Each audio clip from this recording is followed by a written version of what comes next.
Sorry, here you go. Oh. Where do you want to put it? Oh, don't worry, my friend. I'll sort you out. See, Muslims help out Jews, see? Listen, Muslims have always helped out Help Jews. you more. Seriously. And that's something that our religion tells us to do. Yeah, okay. Do you know, at the time of the Prophet, at the time of Umar ibn Khattab, one of the He's a good friend of mine. No. Hang on. Umar ibn Khattab is one of the It caliphs. usually works better. The second caliph, yeah? Yeah. A Jewish man came to him and he said to him, listen, I'm an old man. Yeah. And I'm an old man. Yeah. And I'm someone who's not receiving a pension. So Yeah. he said to him, listen, let this old man and everyone like him who's a Jew receive a pension. Okay. You know? So in other words, the rights afforded to Jewish people in the context of Muslim lands were extraordinary rights, which is why, for the most part in history, you'll find that Jews actually preferred to live with Muslims than with Christians. It's a general overarching historical claim I'm making, but one which is substantiated with heavy evidence. Okay. Yeah. So I mean, I would agree with you. I would say that Jewish people had a very, very, very bad time in Europe, and they did fare much better in Muslim countries. Having said that, I don't think it was far from perfect. I mean, I think the idea of the jizya, I think that is fundamentally unfair. Why? Well, because you're charging a different tax to. It's a lesser tax. Yes. It really is a less tax. So if I look at it, if I Google it and look it up, and it'll show a lesser tax. Forget about Googling it. I'll give you the references. Please right do. Yeah, go on. The video will be up, so I can just if you give the references, I can watch. As I was saying, I can watch it before. Okay.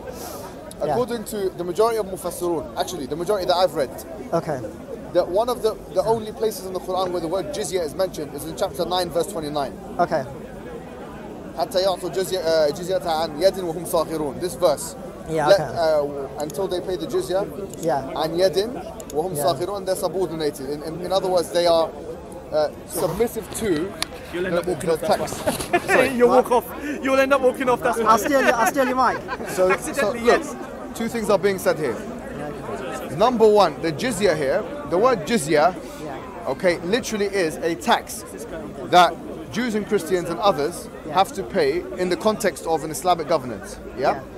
That jizya, okay, according to the majority of Mufassirun, they say it's like a dirham or half a dirham or whatever. Now, whatever that is less than the zakah.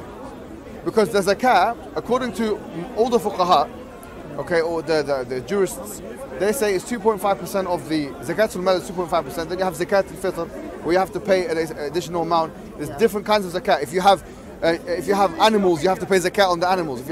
And there's a whole discussion on zakat which we can't go into, but it's basically more. You have more obligation. Now, the reason why there's a change in words, why is it zakat for the Muslims and not zakat for the Christians and Jews? The word zakah, it comes from tazkiyah. Tazkiyah means purification. So really, it's the same as tzedakah. In Jewish we have a tzedakah. It means it's like charity. It doesn't mean literally charity, but it's the same thing. It the literal meaning, it means righteousness. But it means in English we would call it charity. It means giving money. So tzedakah. So no, that's good. Sadaqah, we have sadaqah. Oh, you've also got tzedakah. We've got sadaqah. Sadaqah and zakah are two different things. Okay. But for us, sometimes sadaqah is mentioned in the Quran as zakah, but that's a different discussion. I don't want to confuse everyone. Yeah. Point being is zakah comes from tazkiyah. Tazkiyah means purification. Now, why? Because from an Islamic perspective, the act of giving money in taxes is a purifying endeavor. So it purifies your wealth, right? As for the Jews and Christians, it doesn't have a religious functionality. It's more of a secular law, or it works in a secular sense. I don't want to cut you short, but you said you're going to give the source. So if you give the source first so and then elaborate. For example, I'll give you 2 or 3 sources. Chapter 929, if you look at Tafsir al-Qurtubi, and Tafsir Ibn Kathir, and Tafsir al-Tabari, all three are those tafsir. All three of those, especially al-Qurtubi, he goes into a long discussion as to what is the jizya, who it is that needs to pay the jizya. And there's a discussion among the ulama as to who pays the jizya. Some say the Jews and Christians are definite. Whether the mushrikun are part of that or not, that's the discussion. I don't want to go into too much, but I'm giving you some of the things they said, yeah? Point being is that that's it. And it says over there that the Jews and Christians should pay less than the 2.5. It says over there, what does it come up to, like 5% altogether? So, what it says in what Al-Qurtubi mentions, what Al-Qurtubi mentions explicitly, is that he asks, what is the jizya, what should it be? So he discusses himself the different opinions on that, and he says it could be 1 dinar, it could be half a dinar, whatever. When you calculate it economically, you find that actually comparable to the zakah, it's less. And if we consider also that Jewish people, as we say, old people and young, people that can't afford it, would be given some kind of welfare system, then actually I don't see where the controversy is. The only thing is that they've seen that this is how ridiculous the Orientalists have become. The Orientalists have become so ridiculous that they've seen that it's a different name. But can I ask you a and question? they say, okay, it's discriminatory. But let me ask I you want that discrimination. If that's that's positive discrimination. I want that one. I want discrimination like that. Mohammed, let me ask you a question. Do you have to go through long calculations to figure out that it's less? Like on the surface, does it look like that the Jews and Christians are paying more, and then when you look into it, you're paying less? Or is it? Yeah, I'm gonna go here. Or is it immediately you look up these sources, right, and you can say, okay, this was what was it? What was the term of the coin? What was the name of the coin? Dinar.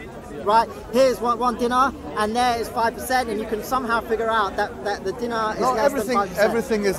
But you're saying it's clear. Is it clear like that, or it's not clear? No, it's not. I mean, that already is not clear because one's a percentage and one's a dinar. I don't know how much a dinar is. Yeah. So obviously we can't even know already. There's something called convert. Or what they do, obviously, the ulama of today, the scholars of today, will have to take that currency and try and take it through some kind of economic conversion, just like we do with everything else. So can you say it's a bit you can't? It's not clear since one is a fixed amount and one's a percentage. So you can't say which one's more. Is that no? Is that a fair statement? It's not. What's not a fair? I'll tell you what's not a fair statement. Ibn Hajj al-Asqalani in his Bulugh al-Maram, the book that it's a compilation of hadith. He discusses jizya. And he once again he says you can put jizya of one like block jizya that everyone has to break up and stuff, or it can be an individual thing, whatever. Taxes for Jewish people and Christian people in a Muslim land, yes, in general, has not been shown from an Islam perspective to be any more than the zakah the Muslims should pay. Okay, so what you're saying is now that in practice, in history, right, it has not been more. I don't know about that. That's a different story. So no, because when you talk about history, historically you don't know. And from the book, it's not clear. Let's talk about history. About percentage and one's talking about a fixed amount. Let's talk about history. So if you want to talk about history, this clear idea from that it's not. Well, by the way, I'm not saying it's a terrible thing. I mean, throughout history, there's many terrible things have happened. I'm not saying this is the worst thing. So let's talk about within this context. Let's talk about history. History, we've got different kind of empire, as you know. There's the Abbasid Empire, the Umayyad Empire, then the Abbasid Empire, then within the Abbasid Empire you have the Ayyubid Empire, then you have the Fatimid dynasty, you have the Ottoman Empire, which lasted from 1453 until 1924. You have Islam in Spain, which lasted from 710 to 1493. No, from 710 to 1493. So when we talk about history, the question is, what history are we talking about? That's the first one. Because if you're asking me to make one comment about all of that history, you'd be asking me to do the impossible, my friend. Well, do you know what I'm saying? Let's be honest. But here's the thing. The Ottoman Empire had the millet system. Okay, in Spain, they had another system. In the Abbasid Caliphate, they had the third system. Here's the thing. If it were to be, and I haven't done any research, right? But if it were to be the case that in most of those countries, right, and most of those Muslim countries, right, they had the Jews were forced to pay more than the Muslims, and it's also the case that you can't calculate it based on the Quran, or what is it, Hadith or Quran? What is it? Where it says that the Jews should pay the jizya. Jizya in the Quran. And the amount. Doesn't say the amount is not mentioned. Okay, then this. Yeah. So if from the Hadith it's not clear which one pays more, and in practice. Right, I don't know, haven't done research. If in practice they always did pay more, then you can't claim that the Jews pay. I never claimed that they paid less. I said they should pay. There's a difference between a statement of should and ought. Yeah, I say ought to have, should have. See, look. Yeah, no, I understand. I'm not here to once again. I say this before. I say it again. I'm not here to represent the Ottomans. I'm not here to represent the Muslims in Spain. I'm not here to represent the Abbasids. What I'm saying is, I have no allegiance to any of those empires because those empires did good and bad. No, of course. But so for me to say everything they did is good, that's not my position. You're right to say that the Abbasids did bad, the Umayyads did bad to some extent.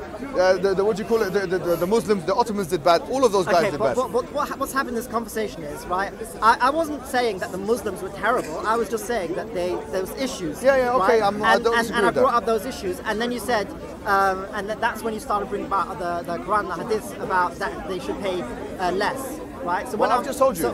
Right. So really, if you're not talking about practice, then it's not what we're talking about. We're talking about in Muslim lands, right? We're talking about Christian lands versus Muslim lands. So you brought up about the Quran. I didn't bring that up. No, because we're talking about jizya. You mentioned jizya. Yeah, you're talking about the jizya, but we're talking about it it's in practice. Right. But the question will be is this. What I'm saying is, in practice, you don't want to discuss it, which is fair enough. What? Nothing. Let me tell you something, right? By the way, before you continue, I just want to say that actually, by the way, when it comes to the what's it called, the hijab, niqab. Actually, I agree with you. When it comes to these things, don't mix politics with religion, right? That's all. Thank you. I was going to say this. I said if we want to do the comparison, it has to be a fair one. The Muslims have had empires from the time of the Prophet, right? We're talking about some significant times. There was Islamic empires. Yeah. I've named like 5 or 6, I think, yeah? The Muwahhidin, Murabatun, all these are empires. Yeah. Or at least civilizations or states. Yeah. And in most of those empires, Jews existed. Yeah. And they continue to exist, yeah? In Muslim countries for the... Well, not today. Not today, a lot of them left. Some in Morocco, some in Go. Yeah, if you go to Morocco, you'll see Jews there. You will see Jews there. I've seen them. In Morocco, there are. Yeah, I went to Morocco, I saw Jewish people there. Anyways. There are Jewish people in Morocco. Yes, I know. But if we were to do a fair comparison, we say, look at Israel. Let's look at what is referred to today as Israel on the map, yeah? Okay. What's seen as Israel, yeah? Go there. Let's see if the equality that you're espousing now is actually in place there. Would you agree that the equality that you're espousing or you're speaking about is not in place as it relates to the rights of Palestinians in what is referred to as Israel? Well, I would say it depends what you talk. By the way, I've never really looked a lot into the Israeli thing. In Speaker's Corner, because people ask me, I looked a little bit. So it's obviously very limited, my knowledge. It's not really my interest or forte. But what I would say is, what it seems to me is the way I understand it is that if you're talking about like what I would call, for the purpose of this discussion, Israel proper, right, as in not the West Bank and not Gaza, right? Yeah. Then, as far as I know, they've got 100% equal rights, right? Is that what you think? Yeah. Even in those areas where the settlements are being built. Isn't that West Bank? Gaza, isn't that the West Bank? Always, no. Settlements is West Bank. No, it's more than just the West Bank. Yeah. Okay, so I'm not clear exactly. For example, Jerusalem. When I'm talking about, like, as if you're not talking about settlements, you're talking about Arabs, or Muslim Arabs living as Israeli Arabs, right? Yeah. As far as I know, they have exactly the same rights as any other Israeli. Right? Okay, so that's fine.